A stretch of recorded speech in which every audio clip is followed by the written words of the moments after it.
नमस्कार भाई साहब। तो आप सब कैसे हैं? आज हम बात करने वाले हैं कैप और मास्क के बारे में, जो कि सर में लगाया जाता है। कैप ये रहा हमारे पास। ये जो है 5 से 10 रुपये में आते हैं आपको।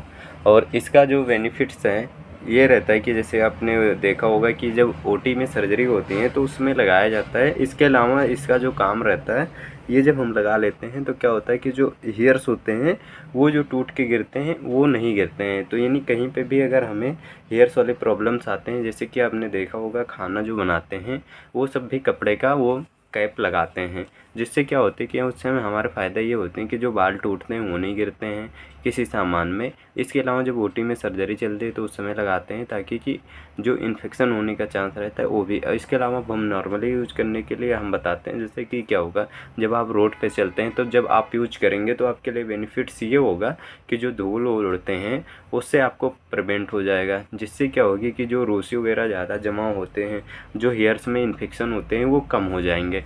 अब हम दूसरा बात करने जा रहे हैं मास्क। अब ये जो मास्क है ये 5 से 10 रुपये के अंदर आपको मिल जाता है। ये ज़्यादातर 5 रुपये में मिलता है। अब इसका जो यूज किया जाता है, इसको सर्जिकल मास्क या डिस्पोजेबल मास्क बोलते हैं। इसको एक बार यूज करके दोबारा फेंकना होता है, और सेम ही प्रोसेस इसका भी रहता है। ये जो हमारा कैप है इसका भी। अब बात करते हैं, जैसे कि इसको हमने मास्क को लगा लिया, ठीक। हम मास्क को हमने लगा लिया तो अब हमारे पास देखो जैसे यहाँ पे क्या रहता है, इससे बेनिफिट्स ये रहता है कि जो हम बातें करते हैं तो उस समय क्या होते हैं, जो हमारे सलाइवा निकलते हैं यानी थूक निकलता है वो बंद हो जाता है, क्योंकि अब आएगा तो मास्क में ही रह जाएगा। ऐसे ही कुछ बीमारी हैं जिसमें जैसे टीबी वगैरह हो गया, तो बात जब आपस में दो लोग करते हैं तो उस समय क्या रहता है, जो इन्फेक्टेड पर्सन रहते हैं वो टीबी एक दूसरे को फैला सकते हैं। इसलिए वहाँ पे भी बेनिफिट्स है कि हमें बचाया जाता है बीमारी से किसी भी। अब बात करते हैं आपको, जैसे कि हम बात करने वाले हैं कि इसका नॉर्मली मास्क का यूज़ जो है, जैसे कि जब ड्रेसिंग चलता है उस समय भी किया जाता है, ताकि कि जो इन्फेक्शन होने का चांस रहता है वो कम हो जाए, या बदबू जो रहती है वो कम हो जाए।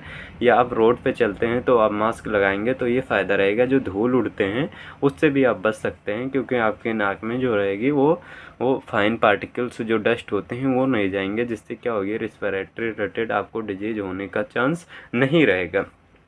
इसके अलावा अब जब सर्दी आ गया है तो उस समय जो कॉमन कोल्ड यानी आपको सर्दी जुकाम होते हैं तो वो चीज़ें नहीं होंगे, या आपको डस्ट से एलर्जी है तो उससे भी बचाएगा। अब ये जो है एक बार यूज कर लेना, उसके बाद आपको फेंक देना है। और यह कपड़े के आते हैं जिसको आप धुल के बार बार यूज कर सकते हैं।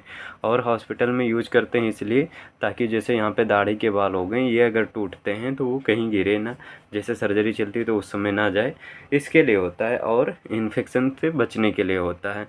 बाकी मिलते हैं नेक्स्ट वीडियो में।